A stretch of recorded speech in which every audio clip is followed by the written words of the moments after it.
এক দেশ এক ভোট নিয়ে আগামীকাল সংসদে পেশ হতে চলেছে বিল। দুপুর 12টায় এই বিল পেশ করবেন কেন্দ্রীয় আইনমন্ত্রী অর্জুন রাম মেঘওয়াল। আপনারা জানেন ইতিমধ্যে এই বিলে ছাড়পত্র দিয়েছে কেন্দ্রীয় মন্ত্রিসভা এবং তারপর আগামীকাল পেশ হতে চলেছে এক দেশ এক ভোট বিল।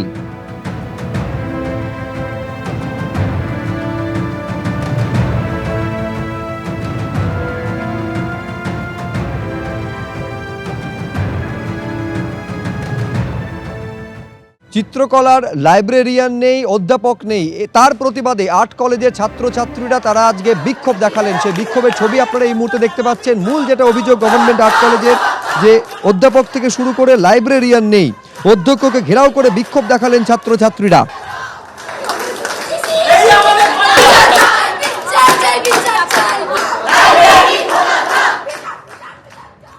নিয়োগ দুর্নীতিতে আরও বিপাকে কালীঘাটের কাকু সুজয় কৃষ্ণভদ্র। সুজয় কৃষ্ণভদ্রর আগাম জামিনের আবেদনে সাড়া দিল না কলকাতা হাইকোর্ট। কলকাতা হাইকোর্ট যে আগাম জামিনের আবেদন, সেখানে কোনো সাড়া দেয়নি।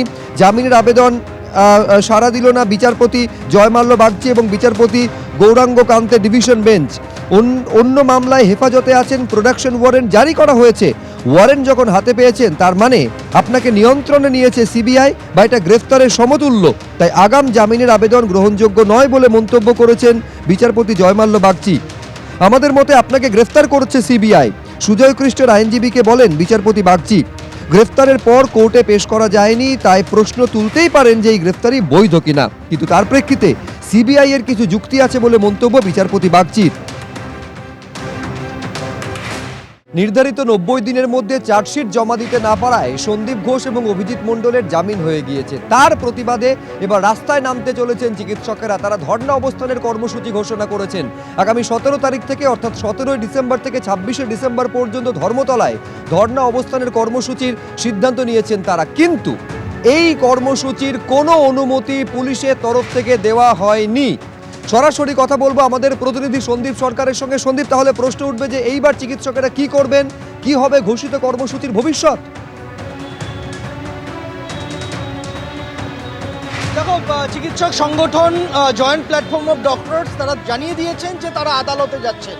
আগামীকাল কলকাতা হাইকোর্টের কাছে আবেদন করা হবে এবং ধর্মতলায় ধর্নায় বসতে চেয়ে তারা আবেদন জানাবেন আদালতের কাছে। ঠিক যেভাবে দ্রোহের কার্নিভাল, আমাদের দুর্গাপুজোর কার্নিভালের একই দিনে একই সময় যে দ্রোহের কার্নিভাল হয়েছিল, যার অনুমতি আদালতের থেকে নিয়ে এসে কর্মসূচি করতে হয়েছিল, সেই পথে এবার হাঁটার সিদ্ধান্ত নিয়েছেন তারা। আগামীকাল কলকাতা হাইকোর্টের তারা বিষয়টা উত্থাপন করতে চান, দৃষ্টি আকর্ষণ করতে চান কলকাতা হাইকোর্টের, এবং আদালতের কাছ থেকে অনুমতি তারা পেতে চান। যদি আদালত অনুমতি দেয়, আদালতের অনুমতি সাপেক্ষে তারা ধর্মতলায় ধর্ণা মঞ্চ বাঁধবেন এবং তাদের প্রতিবাদ কর্মসূচিকে এগিয়ে নিয়ে যাবেন। কিন্তু তার আগে কলকাতা পুলিশকে যে ইমেল করা হয়েছিল গতকাল, তার পরিপ্রেক্ষিতে আজকে সন্ধ্যাবেলা কলকাতা পুলিশের জয়েন্ট সিপি হেডকোয়ার্টারের তরফ থেকে পাল্টা ইমেল করে জানিয়ে দেওয়া হয়েছে যে চিকিৎসক সংগঠনের এই কর্মসূচির অনুমতি দিল না কলকাতা পুলিশ। পুলিশের যে ইমেল এসেছে জয়েন্ট প্ল্যাটফর্ম অফ ডক্টরসের কাছে, তাতে কলকাতা পুলিশের তরফ থেকে উল্লেখ করা হয়েছে যে এই কর্মসূচির দরুন এলাকার শান্তি বিঘ্নিত হতে পারে, সেই আশঙ্কা থেকে যাচ্ছে।